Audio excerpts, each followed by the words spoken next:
very proud to call California the innovation state, and it really is. California is leading the charge economically in our country.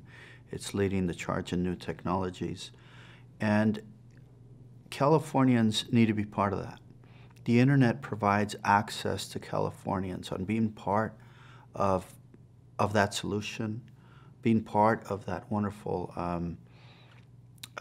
dynamic that we have here, where we have, kids in high school using the internet to design cartoons that are used in movies. I mean, we have kids in my district that are working with Disney to make films.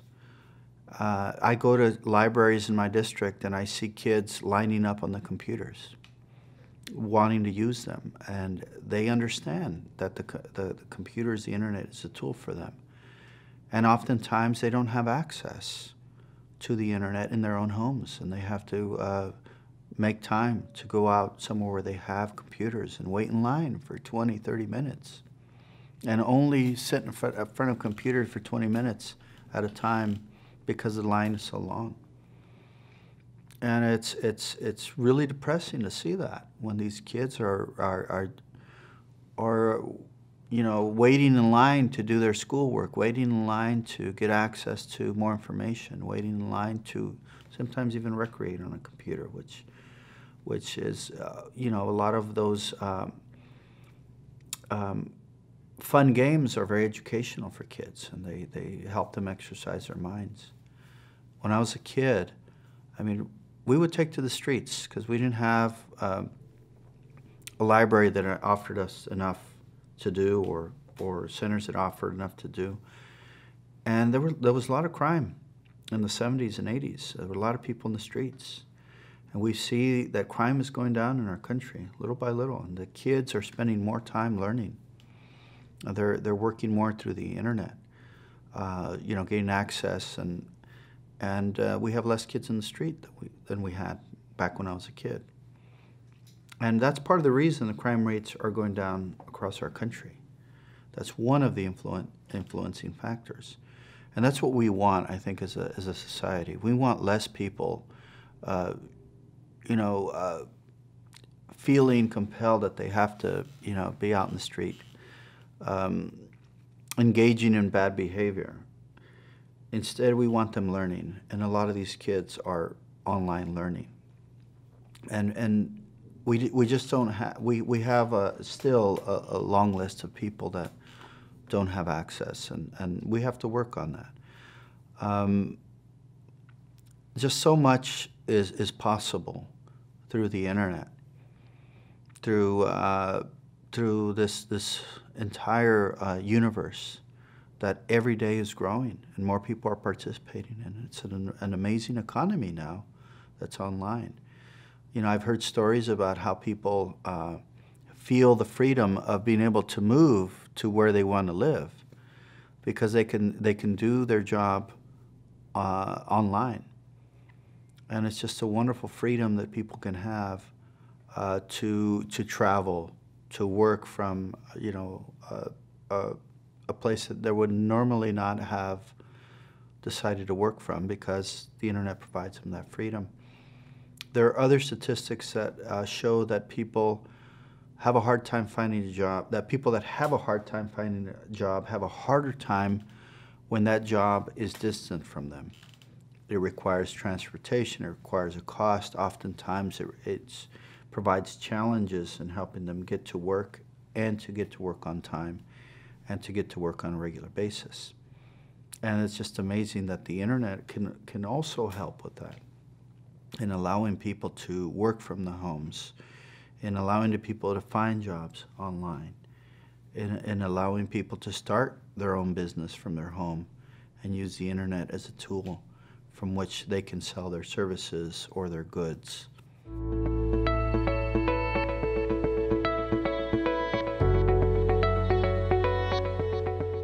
The internet is a very important tool to get people an access to the American dream. It's an important tool at building our middle class.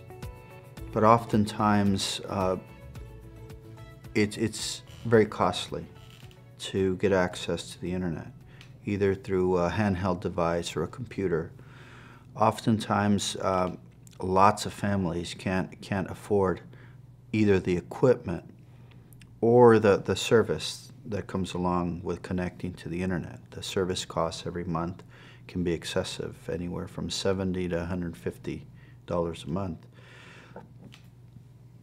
And you know, for the families that needed the most, the ones that are low income, that would be well served by getting access to a job or to education or to very important services that could help with their lives, you know, it seems almost imperative that they have access to this. But again, sometimes a very small cost or a large cost, depending on to what degree we're talking about, is inaccessible to certain individuals in our community, and that's a big challenge for us to solve that. Another challenge is that when they often do get service, it's very slow, and there are lots of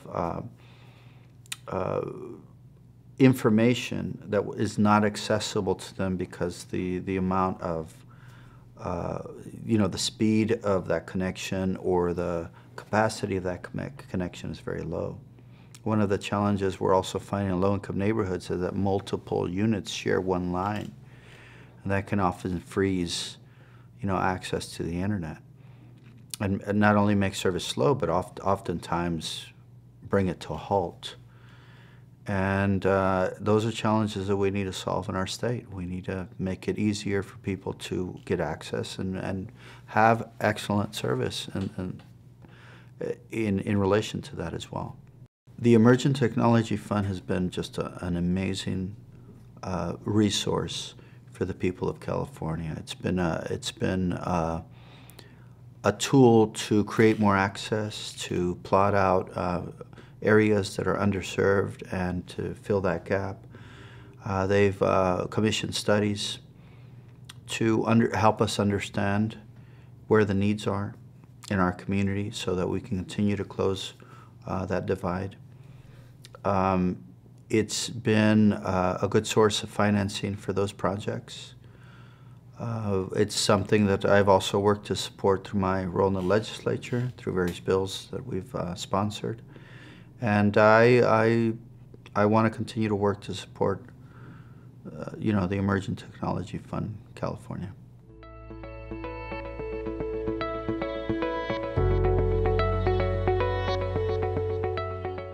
It's a privilege to be part of the legislature to solve some of the problems of our community. And one of the problems is providing access to people in our community to the internet. I'm very proud to have worked on a bill last year that was signed by the governor, SB 745, that targeted low-income housing. And those are the places that usually don't have access to the internet. And this bill would create additional access, greater access to people that live in affordable housing throughout our state. And I'm very proud of that because, again, these are people in our community that often have challenges getting a good education and getting a good job. And the internet offers them that. So this bill is going to be huge in doing that. We need to work as legislators in the state of California to identify those areas of need, find where the deficiencies exist, and work expeditiously to resolve them through our work. The good news in California is that the telecommunication industry is a very vibrant industry, providing lots of jobs and opportunities. But there's only so much that they can do. We need to work with them a little bit more to expand service to the most underserved parts of our community.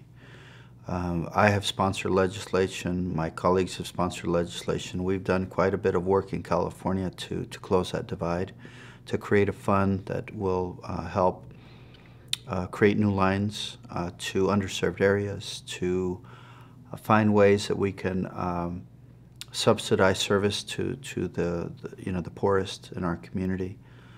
But we're luckily, I mean, in California, we're like 96% connected throughout the state. We're about 4% that is not connected. We need to close that gap. We need to increase the speed of service, as I mentioned, and we have to make it more accessible. Just because we have internet going to a certain community doesn't mean that people have access to it because they can't afford the service. We have to make the service affordable, and we have to find a way to do that here in the legislature.